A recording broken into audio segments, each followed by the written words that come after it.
இது செங்கோட்டையன் இப்ப அங்க போன உடனே அதுக்கு ரோடு பிளாக் ஆயிடுதாங்க. ஆக்சுவலா அதிமுகவுக்கும் தாவேக்காவுக்கும் பாதை அடைபட்டு விட்டதுன்றதா உண்மை.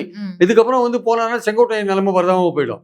செங்கோட்டையன் அவர் போகும்போதே கண்டிஷன் போட்டு தான் போயிருக்காராமே அப்படின்னு சொல்றாங்க. கொங்கு பெல்ட் என் வசத்துல இருக்கணும், நான் தான் வேட்பாளர்கள் நியமிக்கணும், அதிமுகவை எதிர்த்து தோற்கடிப்பதை தான் நம்ம, அதுக்கு நீங்க உறுதியா எனக்கு துணையா நிக்கணும், நீங்க எந்த காலத்திலயும் கூட்டணி போக கூடாது. பாயிண்ட் என்னன்னா, விஜய்க்கே வந்து எம்ஜிஆர் பேரை சொல்றதுக்கோ ஜெயலலிதா பேரை சொல்றதுக்கோ தகுதி கிடையாது. ஏன்னா எம்ஜிஆர் வந்து அண்ணா பேரை சொல்றதுக்கு தகுதி உண்டு. ஏன்னா எம்ஜிஆர் வந்து அண்ணாவோட தொடரா இருந்தார்.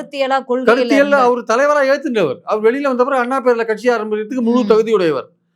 எம்ஜிஆர் ஆரம்பிச்ச கட்சி இன்னும் இருக்கு. அதுக்கு எடப்பாடி பொதுச் செயலாளர் இருக்கார். அவர் எப்படி இருக்காரு எது இருக்காரு நமக்கு கருத்து வேறுபாடுலாம் உண்டு. ஆனா இருக்கார், அந்த கட்சி இருக்கு.